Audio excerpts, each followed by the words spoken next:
Welcome back to What's Up Oxford. I have Brian back on the show again. Thank you very much for joining us. Thanks so much for inviting me and my friend. And your big, gnarly looking pumpkin. Okay. It is that. So talking about the Great Pumpkin Rescue, I remember last year you came on and enlightened me. I learned something new.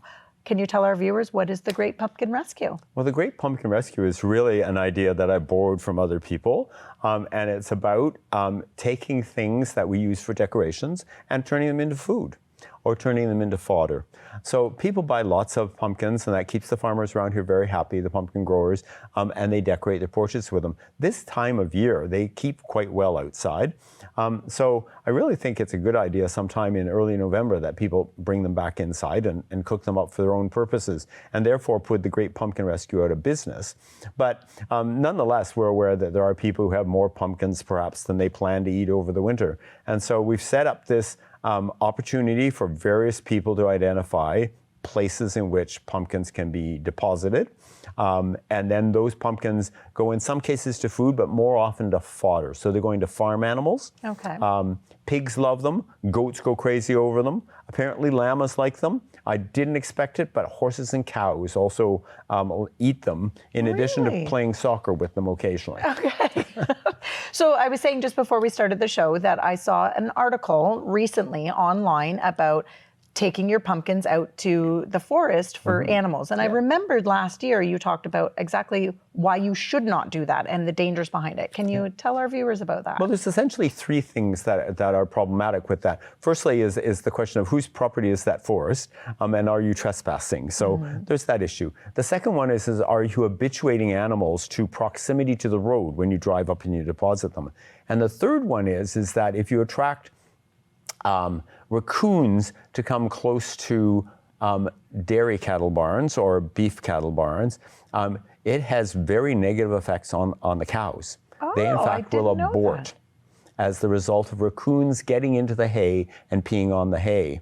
And I just learned the other day from somebody who rides horses and has fabulous horses that another animal that might be attracted to them, possums, is a vector for a nerve disease that horses get.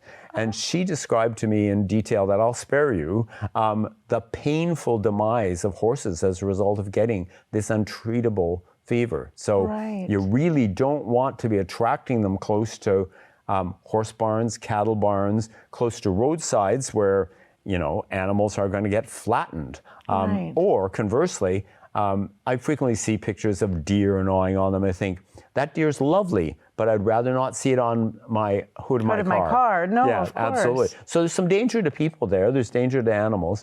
And ultimately, there is benefit in making sure that they then go to those farm locations that are looking for pumpkins to feed to their animals, because you're benefiting the agricultural industry here in our county. Okay, so when the pumpkins, Halloween's been and gone, the snow starts to fly, people just go, what the heck am I going to do with all these pumpkins now?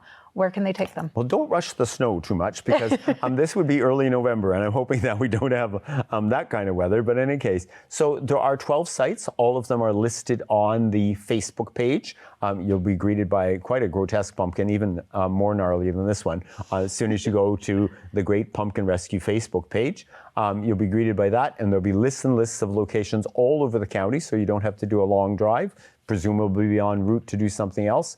Some of them are super convenient sites by being in neighborhoods, and one's at the Woodstock Farmers Market. On the day of market, they're going to have a big trailer hauled in there, so you can go to the market. Oh, right at YFM they're going to have.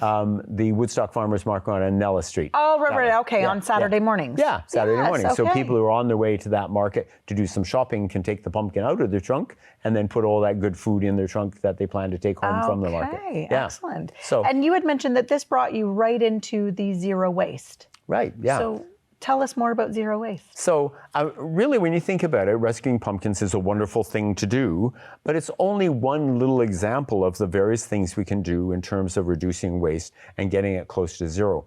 And actually, in Oxford County, 60% by weight of our waste is organic waste. And which is quite astonishing. Mind-blowing. Yeah, by weight. It's about 35% by volume, but all the water content makes it very heavy. So it's really expensive to move that. On the other hand, people can think about, okay, so I got my pumpkin and I carved it and I took out all that stringy stuff on the inside, that pulp. What am I going to do with that? Well, that could go in your composter at home and make you more soil. You could also give some more thought to things that you could use up whole. So I'll stick with the pumpkin as my example. Until recently, I didn't know that you can eat the leaves off the pumpkin plants.